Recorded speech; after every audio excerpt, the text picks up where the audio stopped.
All right. So welcome to a tutorial called Overview of GIS Open Source Software Ecosystem and Theory. My name is Dennis Milliken. So thank you for joining me for this next hour and a half. And also thank you to the US-RSE conference for having me here today. All right. So a little bit about me.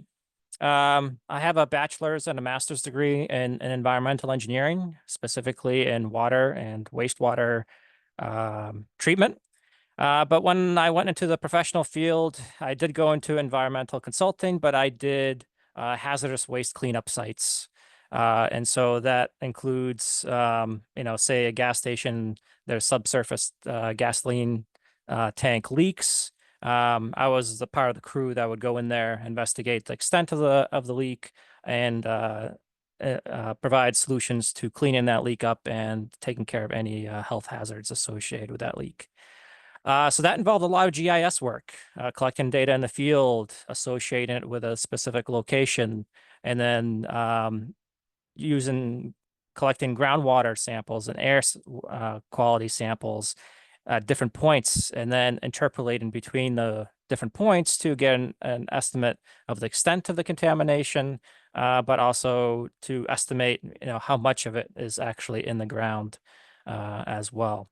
So that's where I've gained a lot of my GIS experience. And then I was hired by Boston University. I've been working here for 6 years as part of Research Computing Services, facilitator for our high performance computing cluster. But I also provide my specialty is, of course, in GIS. So I provide assistance to our research community in anything related to GIS. And this is actually where this tutorial that I'm doing today kind of emerged from. When I was working with researchers, I was working with a lot of researchers that were new to GIS, never taken a course before. So when I started using a lot of terminology of GIS, they were very confused. And so I had to explain to them and define those definitions. So I created a very similar variation of this tutorial that I give to my research community periodically. And that has really helped me to get them up to speed on the terminology, and then me being able to assist them with what their actual GIS issues are. So my goal here with this tutorial is sort of do the same thing for the US-RSE community. You will not be a GIS expert after this tutorial, but what I'm hoping to do is provide you some definitions of the terminology, some of the theory, and some of the ecosystem of the open source technologies that will allow you to ask more specific questions that will return results to you that will actually be informative and so forth. So that's my goal. So you're not going to be an expert, but hopefully you'll be able to start asking questions in a more specific manner to achieve whatever you are trying to achieve. So today's outline, it's packed. There's going to be a lot of information presented. While I remember, let me also send via chat a copy of this presentation. Let's see if I can do that.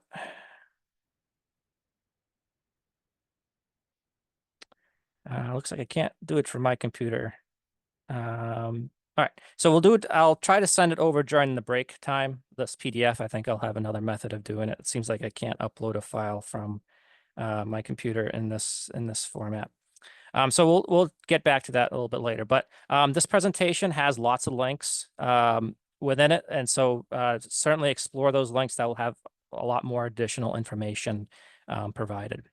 So today, this first half, we're going to talk about GIS theory and the various things that actually drive a lot of this open source software that that I utilize or my researchers utilize. We'll have a break, and then we'll focus on the open source software ecosystem. So the title of this overview of open source software and ecosystem and theory, it's kind of flipped in the outline. So we're going to do the opposite. If you do have any questions, feel free to put it in the chat. I'll be monitoring the chat. You can also unmute yourself and interrupt if you wish to. This session is recorded, so if you prefer not to be recorded, you can put your question in the chat. All right, any questions before we dive right into this presentation?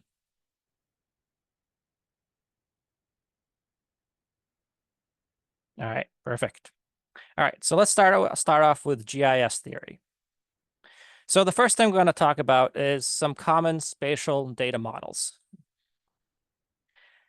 And within a GIS mapping world, we sort of lump these two spatial data models into two categories, vector and raster data. So let's talk about the vector model first. So the vector model consists of three categories. One is points. So we just have an XY coordinate representing a very particular location.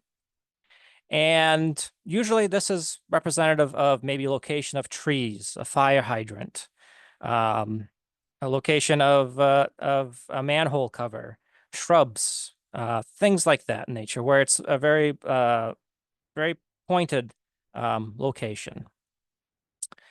If we have some vertices and then we connect a line between the vertices, what we've created are called polylines. And so this sort of feature will represent roads or streams and those sorts of features. Then if we create several vertices, connect them with lines, and then create a closed feature, this is what we call a polygon. Okay, and so this type of feature is typically represented with things that have a shape. So a building footprint, a boundary of a lake, maybe even the political boundaries, state boundaries, country boundaries, and so forth. So with polylines, some of the attributes we can extract from polylines is distance, right? So we can get a distance of the whole length of the polylines, the distance of maybe a road segment. And then for polygons, we can get the perimeter, but we can also get area. And so that's another attribute component that we can extract from a polygon because it is considered a closed feature. Okay. So how does this apply into real practice of GIS? So if we take a look at this left image here, this is a satellite photo of what looks like a reservoir. Okay, and then we also have a road. So what I can do with vector data, I can take a polyline and I can trace the road as it appears on this image. And then I can take a polygon and then trace the boundaries of this reservoir. And so now I've taken this remote sensing image and I abstracted it into a polyline feature and then also a polygon feature. Okay. Now, another important component of a vector is what's called an attribute table. And so let me do actually a live demonstration because I think that'll be easier to understand what that looks like. So here I have what's called QGIS open. It's a desktop application for working with GIS files and data and doing analysis. And so you don't need to focus on how I'm using this software. Just focus on the general concept of what I'm going to present to you as an attribute table. So I'm from the Boston area. So this is a map of Boston location. So this is where Boston is located in this vicinity here. And here are the subway lines that we have as part of our public transit system. This web of subway lines coming from the center of the city. And so I can click on this Explore tool, Identify feature, and I can click on one of the segments, and you see the segment is highlighted in red, and I can actually get feature information about that segment. So I get information that this is the orange line. So in Boston, we color code our lines, subway lines by color. And it's for the route of Forest Hills to Oak Grove, one of the subway lines. It gives me the grade and then also the shape length. So this information is part of the vector data as part of the segment. I can view the entire table for this vector layer by going to the layer of the MBTA subway lines, and then I can open up the attribute table.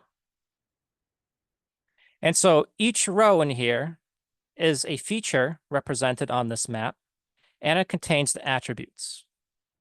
So what I can do is I can sort this by line color, and I can highlight the first row. And when I do that, we'll see that that line has that segment of that represents this feature is highlighted, and I can see the attribute information associated with it. Another fun thing that I can do with an attribute table is I can also symbolize using the attribute table. So let me go into the symbology mode. And so I can change the symbology here. Say if I wanted everything to be brown, I can select it to be brown, and then everything changes. But I want to use the attribute table to color code this map. So I'm going to select a categorized option for symbology. And then what attribute do I want to use in the attribute table? I'm going to select line because that's the one that indicates the color. I'm going to click on classify. And let me choose a different symbol here. Let's go back to the orange one. And so now if I hit apply, every single unique line is now color-coded in unique colors, but it doesn't really match the attribute table. So I can manually go in there and say, the blue one should be a color blue. The green one, it's actually green. Orange, it should be orange.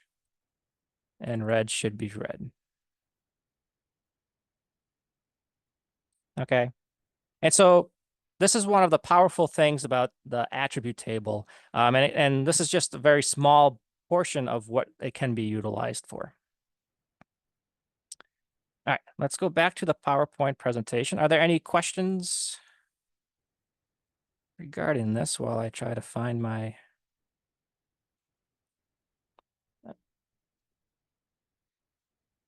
There we go. All right. So that's a quick overview of vector. Let's go ahead and proceed and talk about raster.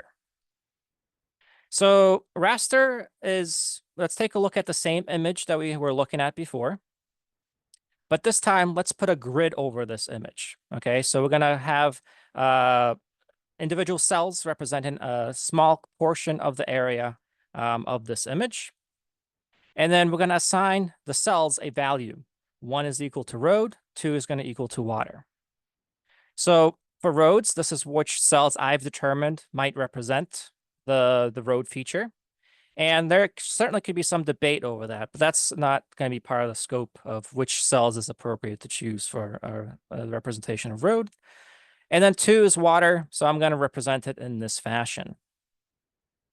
The end result is something that looks like this when I apply the symbology, where I have a representation of where the road is located, and then a representation of where the water is located. Now, this is a very coarse, not high resolution raster data set. So we are losing some of the feature and components of this. So that is one of the things that you have to consider when working with a raster data set. Raster data sets could be used in different ways, such as land classification, where we can identify where agriculture, bare ground, water is, and so forth, as shown in this image. Or we can also represent it as a digital elevation models, or DEMs, where each grid value represents an elevation. And then we can actually use that to create 3D visualizations of an area in using 3D GIS. Another thing to consider about raster data is some data formats will include bands. And so bands is just another value or attribute represented for the extent or the cells in the data set. So one good example, this is common in remote sensing, but one good example is of the remote sensing, you can get a red, green, and blue band. And if you merge those three bands together, you will get a colored image. But when dealing with remote sensing data, you could have up to 11, 12, or more than that many bands in there to represent different wavelengths of signal response. All right, so that's a quick overview of common spatial data models. There are certainly variations of these categories of data models that I could not cover in this tutorial. But here, vector, usually we have points, polylines, polygons, and then importantly, an attribute table, which you can use to symbolize. We can join with other attribute tables or do statistics on the information in the attribute table. And then we have a raster where it's more of a representative of an area, but we subdivide the area into cells. And each cell is going to be assigned a value, which could represent a classification, elevation, temperature, concentration, and it could be also it could also include multiple bands for one data set or one file.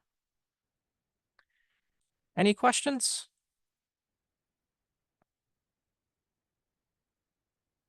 All right, great. All right, so we've gotten through some of the data models of how the data could be structured or represented in an abstract way. Now we need to be able to actually plot this data using a computer. So what are some of the mechanics for plotting GIS data? So there are three important things to consider. One is the datum, then there's the geographic coordinate system, and then there's the projection. So let's talk about the datum first. So typically, we usually have the impression that our world is round. It's a sphere, right? But when we actually zoom in on our globe, or we stand on it and navigate around it, we know that there are mountains, valleys, canyons, and so forth. So it's not a smooth sphere, at least. It's not really a sphere at all. It's more of an ellipsoid. So here, what I have a representation of the Earth in kind of exaggerated form, but this brown outline, represents the valleys, the mountains, and so forth. So it's a very uneven surface. When we create a model, let's say an ellipsoid is going to have a smooth surface. So we have to sort of align it with our surface in some sort of fashion. So you'll see this dashed line is aligning it pretty well on this region, but it does poorly on this region. If we look at this red one, we see it aligns very well in this part of the globe, but fails to do so in this part. So this is representative of the North American datum of 1927, where we would use it for our area, but it would be poorly used for on the other side of the globe for Europe. And so they have their own datum. So datums are models that approximate the Earth's surface, but they usually are designed to be accurate in a specific area of the globe. And here are some examples of datums: the Australian geodetic datum, North American datum of 1983, and then also the North American datum of 1927. So you'll see there have been updates to the datums over time.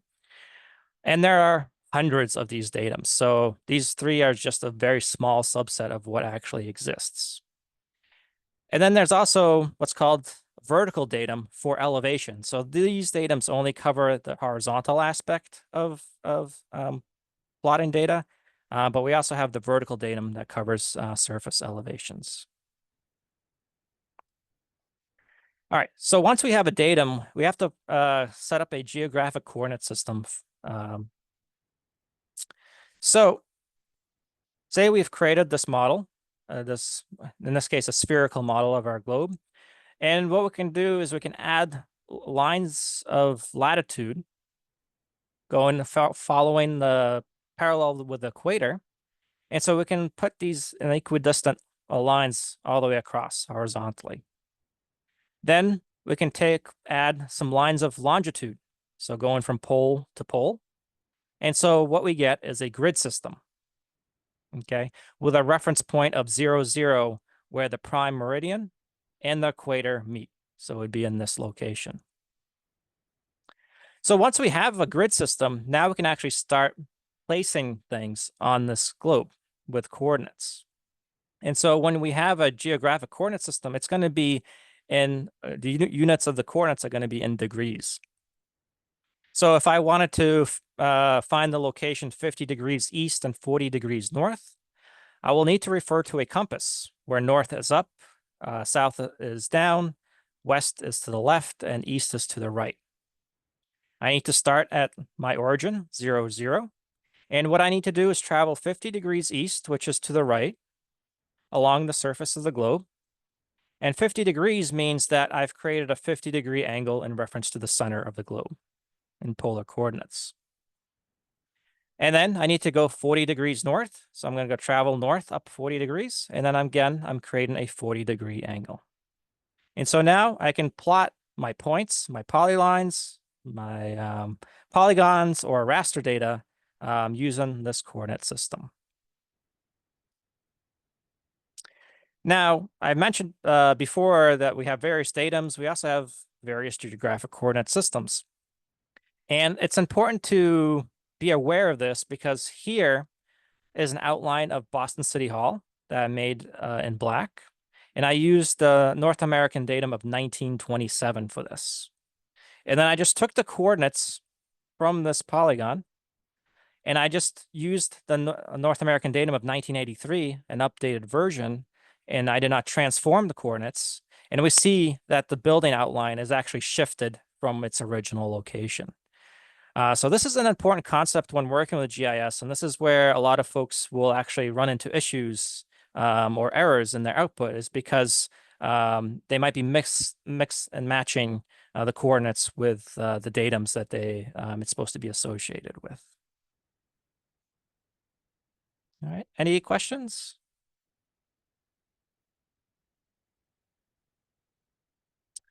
All right.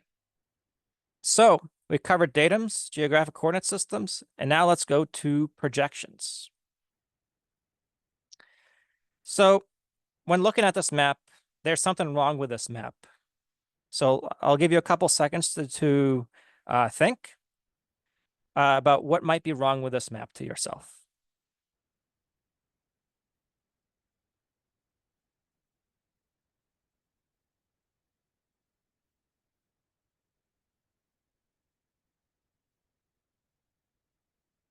All right.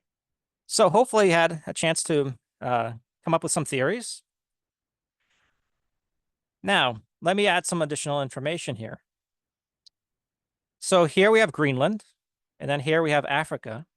And you'll notice that the size of Greenland is about the same size as Africa on this map. But when we actually look at the area, square mile area for these two continents, we'll see that Africa is 11.7 million square miles, while Greenland is only 836,000.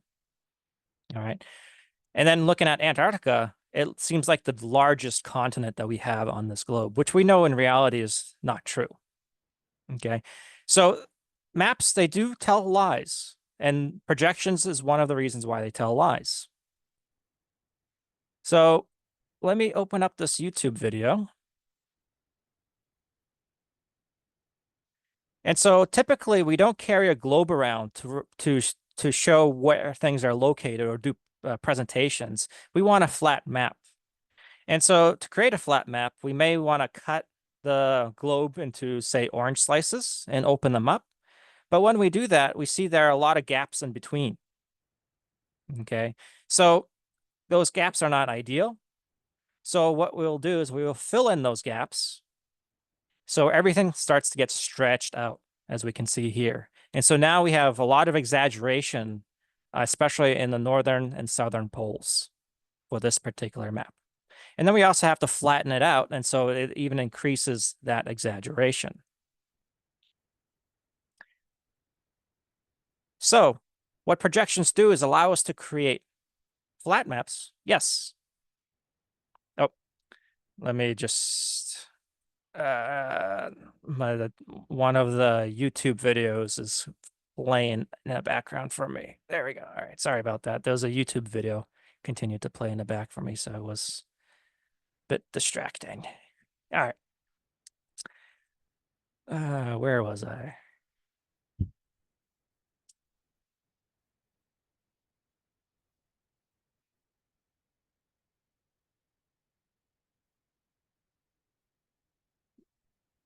Uh, all right, projections. So that's the goal, is to make a flat map. And one of the ways to see the exaggeration of our projection is to use what's called Tissot circles. So you put same diameter circles all over the globe, and then when you project it, they're going to get deformed, as shown here.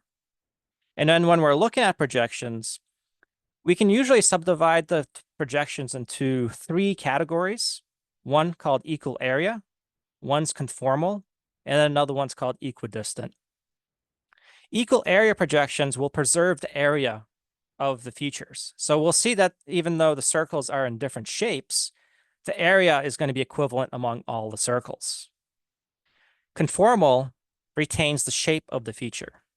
But of course, we see the area is going to be different among the circles depending on where you are. And then equidistant, this is a vertical equidistant projection where we see that the distance between the top and the bottom of the circle is going to be equal among all the circles, but not in the horizontal fashion.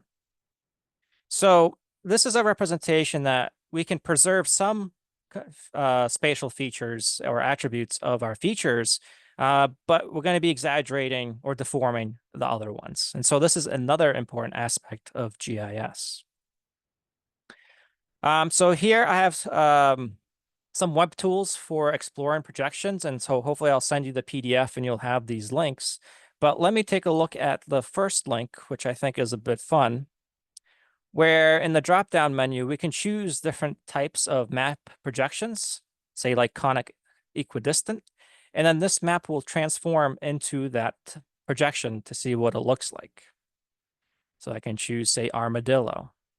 And then I can also click on a country to center that country on this map, and then it'll shift it to show what it's going to look like. So if I click on China here, it will shift. So this is a fun one to take a look at on your own time. And I've also provided some other additional ones that I think will be helpful and useful. All right, so projections, it allows the creation of flat maps, but at expense of distorting shape, area, direction, and distance. One thing to note, a lot of GIS software will require projected data. So that means you need to project the data into a projection in order to apply that spatial processing. The result of that processing will often incorporate the distortions of the projection. So if you do an area calculation and you choose a projection that distorts area, your results are going to be distorted by the same amount. One way to know if you are in sort of projected space is the units are usually in feet and meters and are always in positive value, while geographic coordinate systems are in decimal values and typically can be also negative. All right, so mechanics of plotting GIS data. We're flying through GIS theory at this point. First, we learned about the datum. We need to create a model, mathematical model representing the surface of the Earth. We need to apply a grid system with a reference origin. And then if we want to represent the map on a flat surface, we need to apply a projection. So that will be the third component. All this together is typically referred to as the coordinate reference system, or CRS. And so if you're using GIS software packages, you'll see functions called get CRS or set CRS. And so that's what they are actually referring to, is these three components all together. Any questions?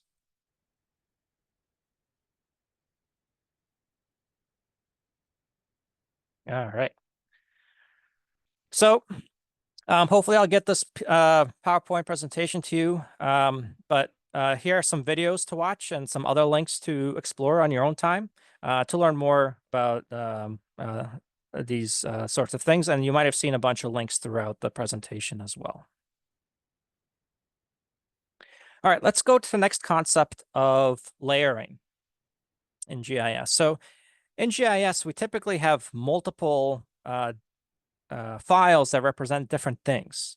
So the first one might be street data, where we have polylines of locations of our street. We might have another file with the buildings data, where the location of the buildings, the type of buildings, and so forth. And then another file may contain vegetation data.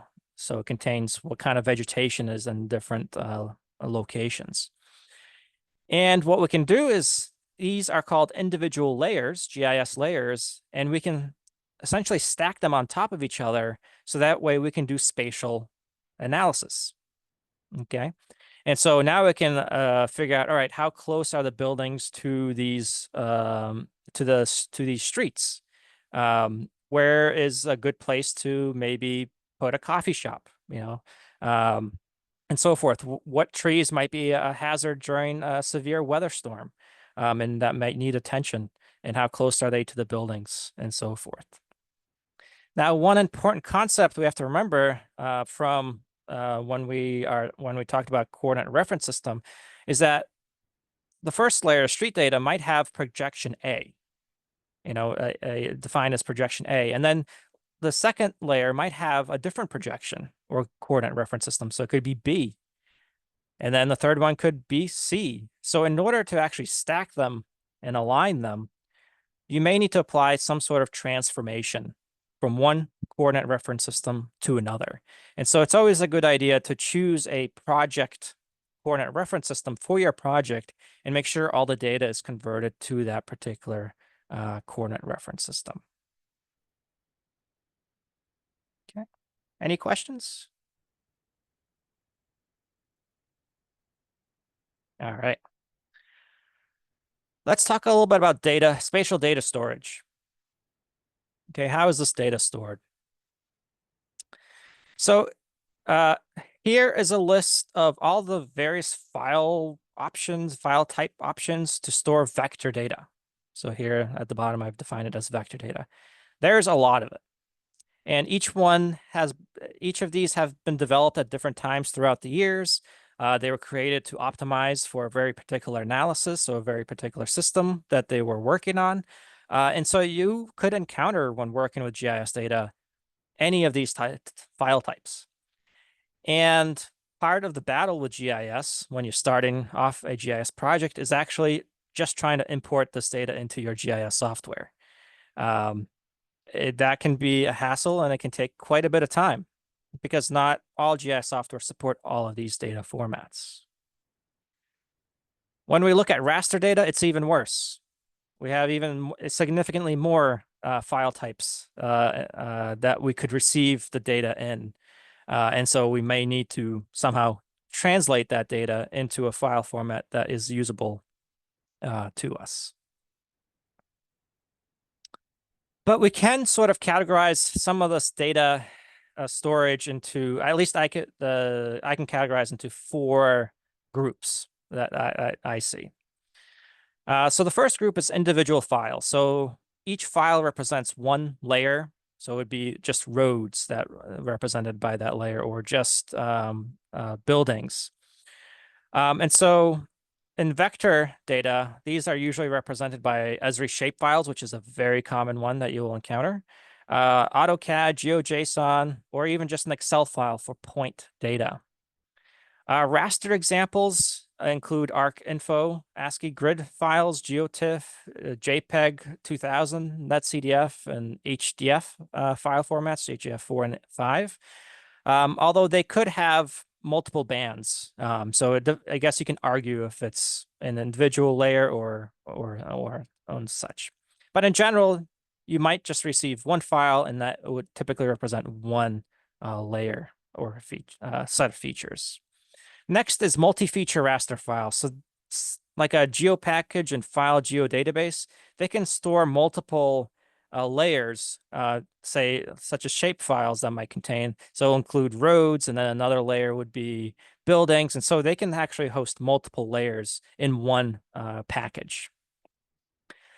Databases. GIS originally came from sort of a database environment, so it's very well supported in the database environment. And so there are various database systems that will support storing vector data and also raster data. And then another popular place to store and retrieve data is web map services. So ArcGIS Online or OpenStreetMaps, you can establish a connection, an API connection from your GIS software and download the data of interest for a particular area on demand. And so that's another way that this data could be stored and you could access it. Any questions?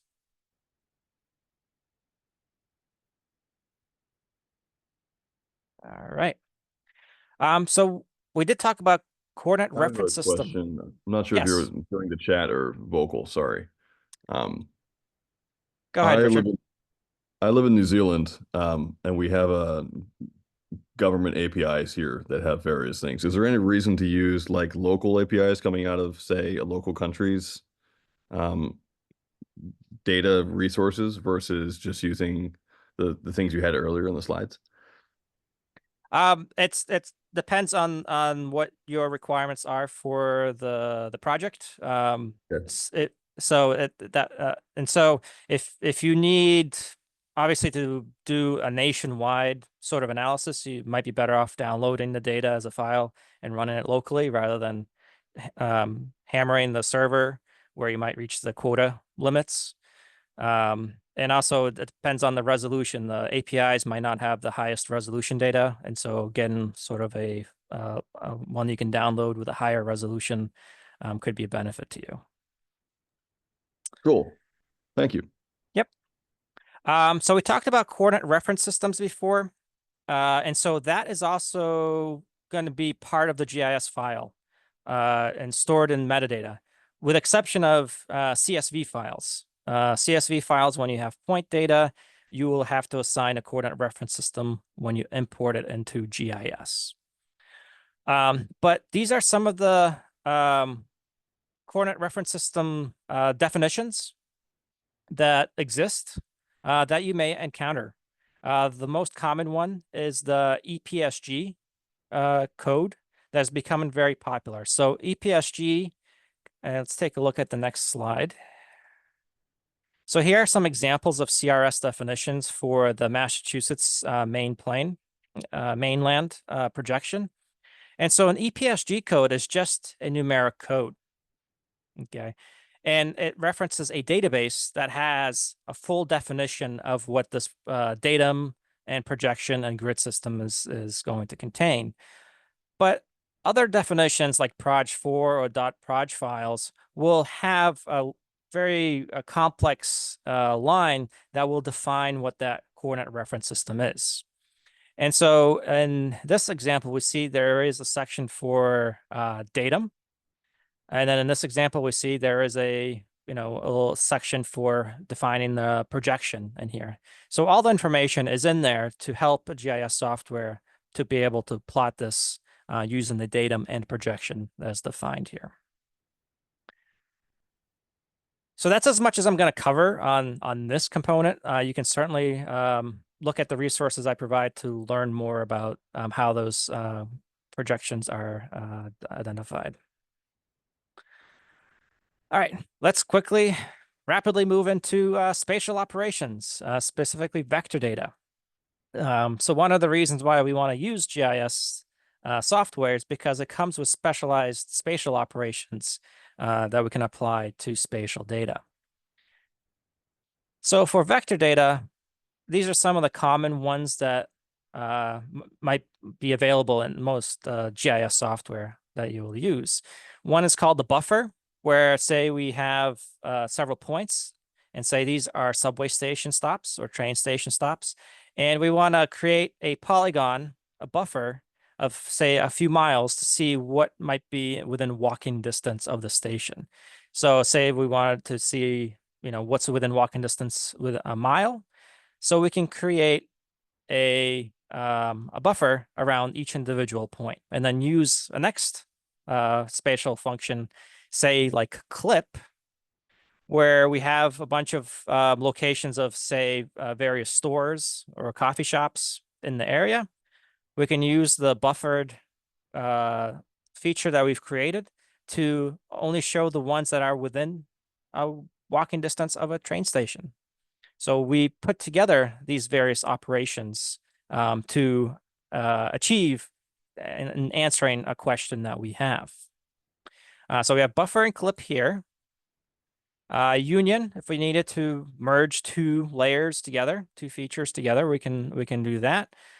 Intersect, where we can, it's kind of like clip, where we can cut a feature. And I've provided links here below again to learn more about these sorts of tools, and I'm not going to spend a lot of time on them.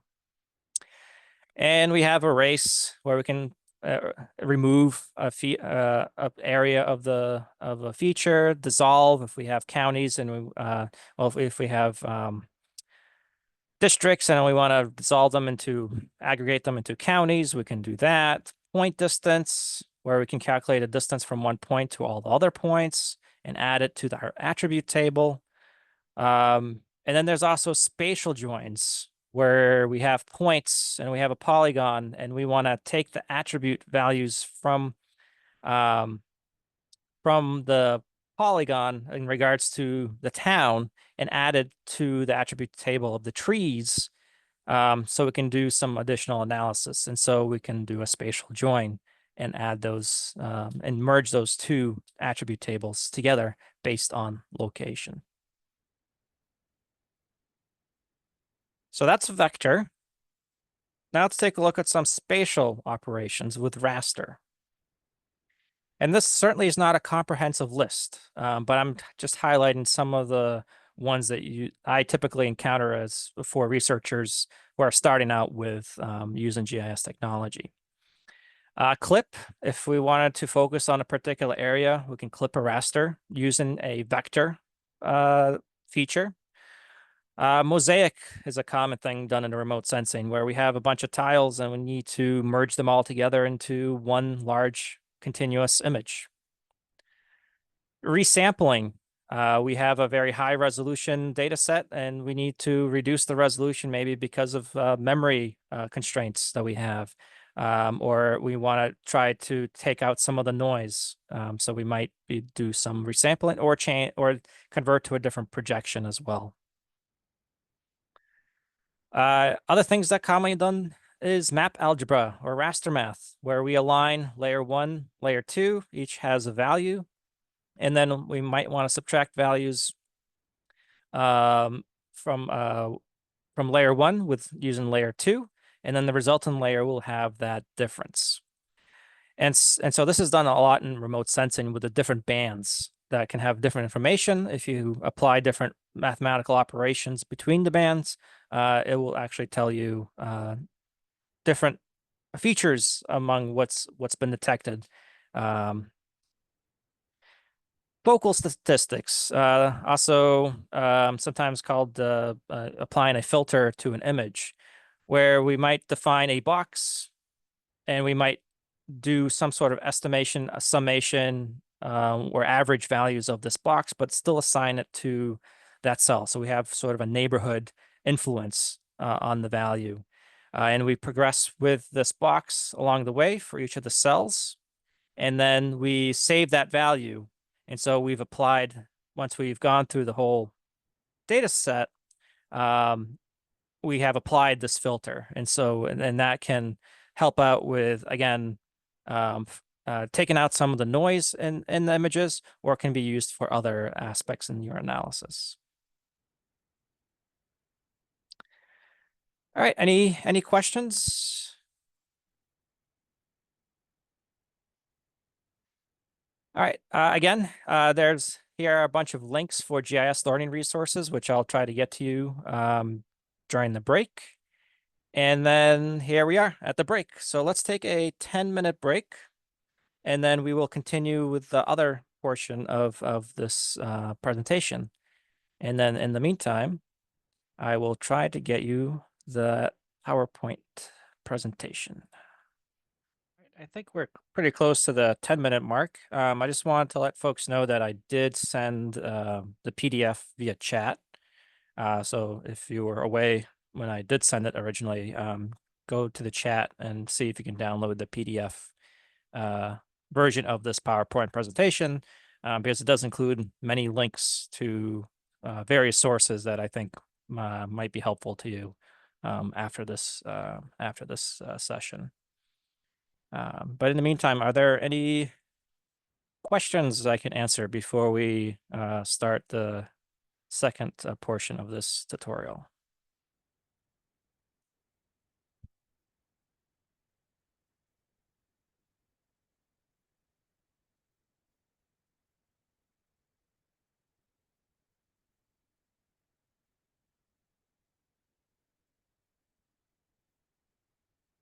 All right, sounds good. So let's go ahead and proceed. Hopefully, we had a chance for our brains to cool off a little bit from all that information I've provided you. And let's talk about open source software ecosystem.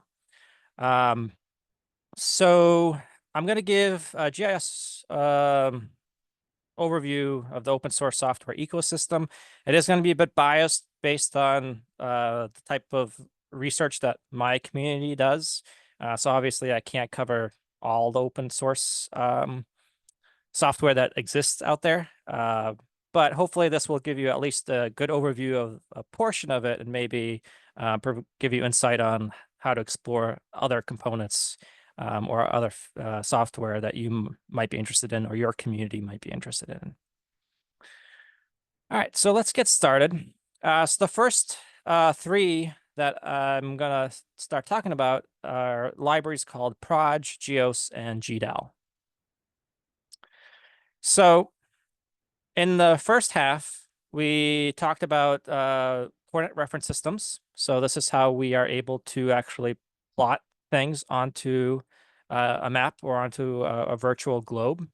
And then we also talked about spatial operations with vector spatial operations and spatial operations with raster. And then we talked about data models where we have the vector and then we also have the raster data models. So having this knowledge, we can start talking about some of the open source packages and technologies that exist out there to support these sorts of components of GIS theory. So the first one, let's talk about the coordinate reference system. The main library that is used for this is called Proj. And so Proj, the main focus of Proj is to do coordinate transformation between one coordinate reference system to another. And so what it contains is it contains a SQLite database with all the transformation information. So you don't have to apply your own mathematical formulation of the transformation. That is all stored in this database. And so one would utilize this library to do the transformations. What kind of transformations can you do? Well, you can do one from the geographic coordinate system to a projection. So you can go from a globe representation to a flat map representation, or in reverse.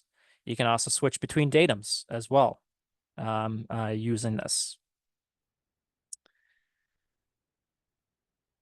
Let's talk about spatial operations, specifically vector operations. So here's an example of a clip feature. We have a bunch of polylines where we want to focus on a particular area. So we have a circle feature designating an area of interest. And then we use the clip function to cut the polylines just for the specified area. What library does that? It's a library called GEOS. So it's a C++ library for computational geometry.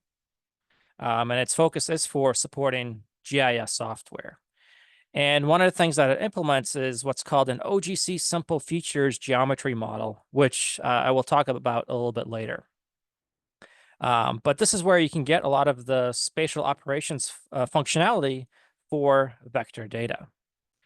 Now, one thing to keep in mind, which I think is still true, is that remember I mentioned that some spatial operations require projected coordinate reference system. GEOS is one of those libraries that requires, it can't do operations in geographic coordinate system in decimal degrees. So it has to be in a projected coordinate reference system. And then for data models, for vector data and raster data, what we commonly use is called a library called GDAL, Geospatial Data Abstraction Library. And so GDAL is a translator library for raster and vector geospatial data, but it also provides a sort of a single raster abstraction and single vector abstraction data model for applications to call. So the applications don't need to be really aware how this data is structured, because GDAL will read in the data in whatever format it is in, abstract it to this abstraction data model that any GIS software can utilize. This has been around since 1998, so it's a well-established and well-developed, fine-tuned tool. So in the first half of the presentations, you might have remembered these two slides that I've shown you with the list of all the vector data types and all the raster data types. So that is actually a list of all the data types files that GDAL supports. So thank goodness for this tool. This makes it a lot easier to read in any of this data sets, and also translate it into other formats as well. And so this is a very handy tool. Now, if you ever worked with GDAL and ever installed GDAL, it doesn't by default enable the capability to read all these file types. These are add-ons and typically require system libraries to support these individual file types as well. So if you ever install GDAL from source, you also will be familiar that you have to install a bunch of dependencies to support majority of these file types. Links here below provide a list, a more formal list of all the raster drivers that they support, and if they support the creation, copying, or georeferencing functionality. Some of these formats are licensed, and so you can't create these file types, but you can read them. So that is something else to be aware of. And then there's also a link for the vector drivers as well. So that lists all, in theory, what the vector types the GDAL can support. GDAL has a collection of raster data programs and vector data programs. So the ones that are prefixed with GDAL usually are associated with raster data and provide some spatial operations. The ones that are prefixed with OGR are associated with a GEOS library, and those are the ones that allow you to do vector operations. So if I take a look at the raster data programs at their website, you can see here's a list of all the various programs that are included with GDAL, and you'll see all the ones that are prefixed with GDAL are raster programs. And if I scroll further down, all the ones with OGR are for vector analysis and processing. So they are actually split into raster and vector data formats when you look closely at the program list. Another worthwhile mention is the tool called GDAL Warp, which is an imagery projection and warping tool. This is where Proj comes in, or this is, remember, the coordinate reference system library. And this is a heavily utilized tool if you're working with remote sensing. Here's the definition of this tool, has many options. You can reproject data, you can resample data, and you can do all sorts of things with this tool. So if you're working with remote sensing, it's definitely worthwhile to get familiar with this tool. And obviously I can't provide more detail on how to use this tool, but it's something to be aware of and keep in your toolbox. So we went over 3 libraries, GDAL, GEOS, and Proj. And so this is my attempt to create a stool with 3 legs with these 3 libraries. And from my perspective, these are the 3 core libraries that support open source GIS software. And hopefully I can demonstrate that to you in the next few slides. So are there any questions up to this point?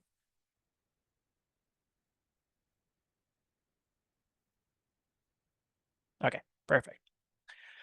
So these libraries have become very popular. And so even by looking at the supported bindings that they have, they have a quite an exhaustive, quite an elaborate list. So for GDAL, we have the C API, C++ API, Python API, Java APIs, and then also some of the bindings here for Julia, Go, and so forth. So this package obviously is being utilized. And the same thing with GEOS. If we look at their bindings list on their website, we'll see Go, Haskell, JavaScript, Julia, PHP, Python, R, Ruby, Rust, Swift, databases, and applications all use this particular library.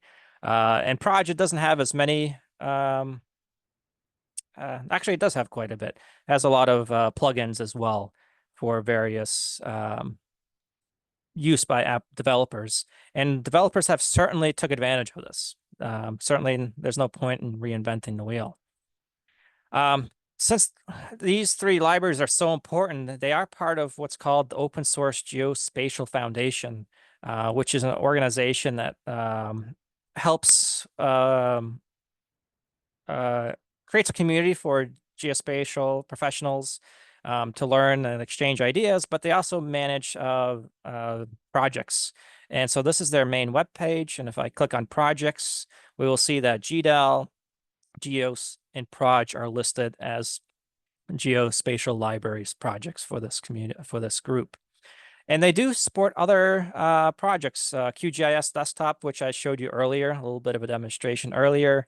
GrassGIS is a big one. Spatial databases, PostGIS is a pretty common one. So if you're looking for some open source tools, well-established ones, this is one of the places to look for a tool of interest. Another group that's worth mentioning is the Open Geospatial Consortium, or OGC. So this is, they don't necessarily support open source tools or development of open source tools, but it is a community of international members from businesses, government agencies, research organizations, and universities. And one of the things that they are the creators of are GIS standards. And these standards are quite important because this allows developers to be able to pull in data from a web server and know exactly what the format of that's going to be. It also standardizes spatial functions. So each software will have the same definition of what an intersect is or what a buffer might look like. So let's take a look at the standards website, their page. And so as I'm scrolling down, on the far right side is the list of all of their standards. And as you get more familiar with GIS and working with GIS files, you'll start spotting some of these file formats to be familiar to you, such as GeoPackage, GeoTIFF, HDF5, NetCDF. And so if you wanted to know what is the standard for these data formats or certain processes, this is a good place to look. One of the things I'm going to look at is simple features. This is a standard. And if I go to downloads and download this PDF document, so simple features defines what vector data, how vector data should be structured in a GIS system, and what sort of functions should be made available out of that a particular library or system. So as I'm scrolling down, and we'll see there are a bunch of definitions of various words. And then here we have a sort of a structure of what the geometry class hierarchy should look like if you're following this particular standard. So we have multi-polygon, multi-line string over here. We have point data, surface type of class here as well. So I'm not going to dread too much on these details, but you can see these are very detailed information in here, including methods that should be included, what kind of spatial relationships should be included, and how those functions in general should be followed or implemented to follow this particular standard. If you wanted to see what the certified products are, they do have a page for that where you can search for the ones that follow these particular standards. And it's this page here. It's taken a little bit long to look. There we go. And so you can search for a provider, and one of which is listed as the Open Source Geospatial Foundation. That's the one I showed you a slide earlier. So they have various tools that are conformant to these standards. And so they have those listed here as well. So we'll see GDAL and OGR and map server and so forth listed here. Okay. Any questions on that? That was kind of a bit of a whirlwind, but hopefully it gives you some additional resources to explore. All right. So let's take a look at some of the specific open source tools that I utilize. So QGIS is one. It is a desktop application, and that's the one I showed you a little brief preview earlier at the beginning of the session. It is part of the Open Source Geospatial Foundation project since 2007. So it's been around for, again, it's a well-established software that's been around for a long time. The website, you can find it here. There's a nice list of case studies of how QGIS is used. And there are also a whole collection of plugins to expand the usability of this tool. If there's a particular functionality or analysis you want to do, you might want to check the plugins repository. So QGIS is a desktop application, so this does not require any programming skills. It's more of a GUI interface sort of application, but they do have Python libraries where you can interact with some of the tools within QGIS. So this is a tool that typically folks that are not familiar with, say, Python or R will use this tool, and it's also a substitute tool for a commercial product called ArcGIS Pro. One of the downsides of ArcGIS Pro, if anybody has supported that software, is that it cannot be installed on a Mac. It's only can be installed on a Windows machine. And so QGIS is usually a good substitute for that commercial product in that case.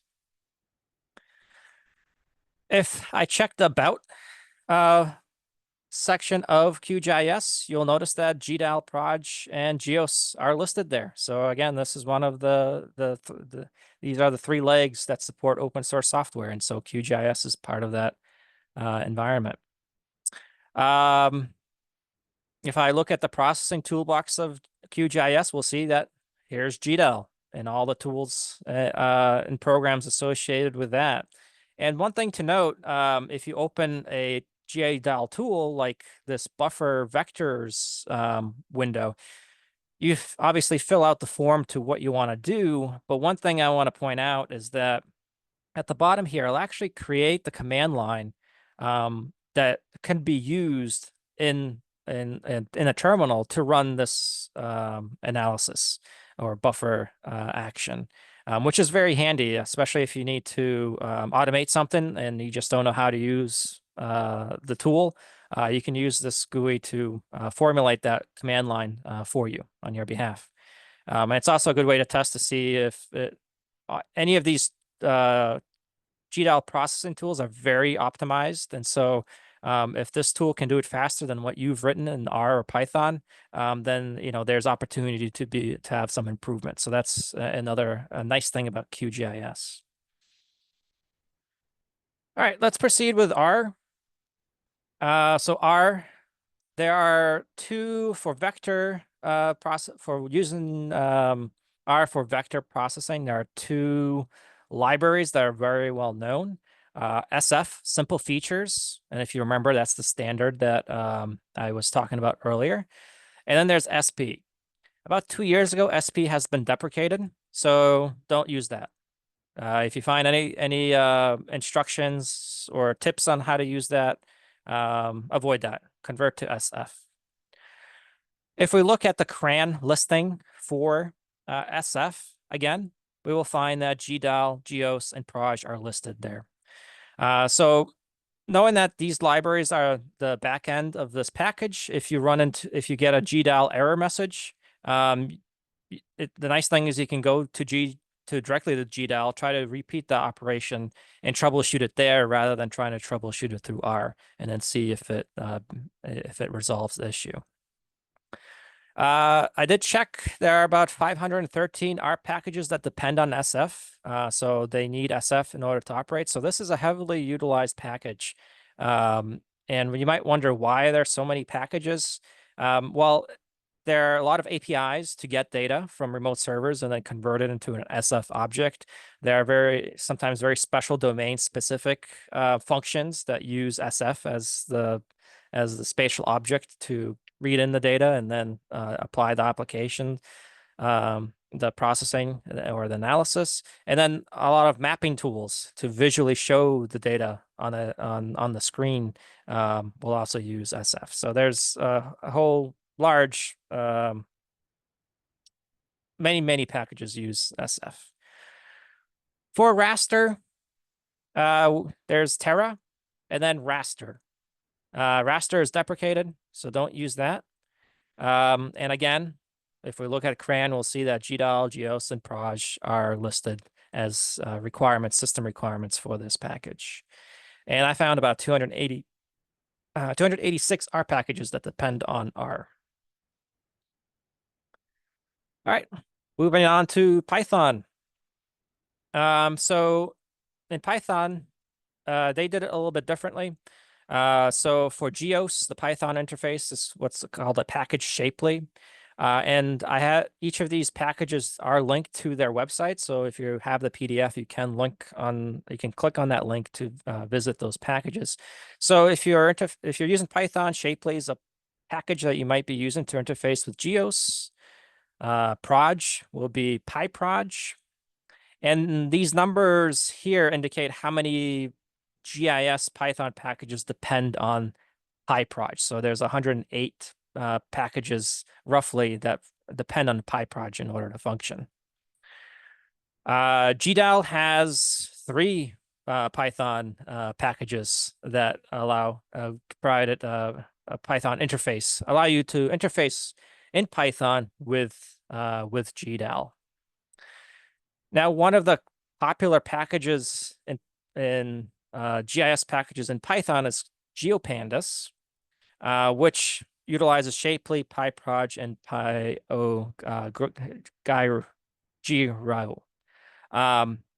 GeoPandas is if you're familiar with using the Pandas library, basically they took the Pandas library and added a spatial component to it. So now you can use all the Pandas functionality, but you have spatial. You can use it with spatial data now. So those are the key packages for vector data in Python. So let's take a look at raster data. So for raster data, there's a package called raster.io that interfaces with GDAL. And sometimes if you're doing like a clip function with raster data, you usually have a vector polygon representing an area of interest. So Shapely gets involved and is a dependency, which connects to the GEOS library. And then there's another library called RIO-Xarray, which incorporates the Proj library, PyProj, so we can do a coordinate reference system. And the reason this package was created was because Xarray did not support some of the metadata for coordinate reference systems and not loading all the raster data types. So Xarray is typically geared for netcdf, HDF5 files, but RIO-Xarray expanded that functionality, and so they built on top of Xarray. So RIO-Xarray, can read in more data, retain the CRS information, and so it can still produces an Xarray object. And what we can use that Xarray object for is then parallel computing with Dask. And so this whole web thing that I just showed you is just to show you that there's an opportunity to use Dask with parallel computing if you're using these packages. All right, let's take a look at some other notable open source technologies that I haven't personally used a lot, but I've heard mentioned a lot and being used in other applications. GrassGIS, it's a computation engine for raster vector and geospatial processing.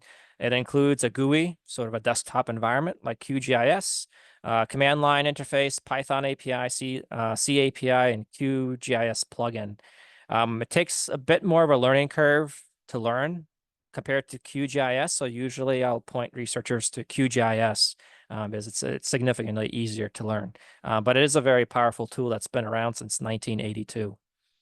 Orfeo Toolbox, if you're doing remote sensing, has a collection of remote sensing tools commonly used. Spatial databases, PostGIS, it's an extension for PostgreSQL. So if you need to establish a database backend to store all your spatial data on an enterprise level, this might be a solution. And then if you're interested in developing web maps or distributing data to the world via APIs, Map Server and GeoServer are two tools that could be used for that particular application. All right, so quick review. So I've defined that GDAL, GEOS, and Proj are sort of the three legs of a stool, where Proj is the main job of Proj is to do coordinate reference system transformations. So it has a database of those mathematical transformations, and you can take that to your advantage to transform between one datum to another, or a geographic coordinate system to projection, or in reverse. GEOS provides spatial operations vector data for vector data. And so that's the main purpose of that library. And then GDAL, it kind of incorporates GEOS and Proj functionality. But one of the key things it does is read and write in a very spatial data models. And so that's the power of that tool. And also that GDAL warp tool is very powerful. So what are these libraries supporting? Talked about QGIS. In R, there's SF and Terra library, and then those libraries are used by many other packages. I think it goes over 500 packages that use these packages. Python has a whole collection of GIS packages that are dependent on these libraries, and then we also took a look at some other ones. Such as Map Server and PostGIS. We did a quick look over that. So it looks like my timing is pretty good. So this is the end of the tutorial. You can reach me at this email address. I will also be attending the conference next week. So if you want to reach out to me, I'm happy to chat. We can find a time to chat. I'm also on the US-RSE Slack, so you can reach out to me in that fashion as well. Please do fill out these surveys that we have here. So let me send that via chat. Please do fill out the survey. I am interested to know if this was useful for you. This is the first time I've done it outside of my community. And so I'm interested to know if this was useful for you guys as well. All right, so thank you very much for spending the last hour and a half with me. I'll stick around if you do have any questions, but thank you very much and have a good rest of your day.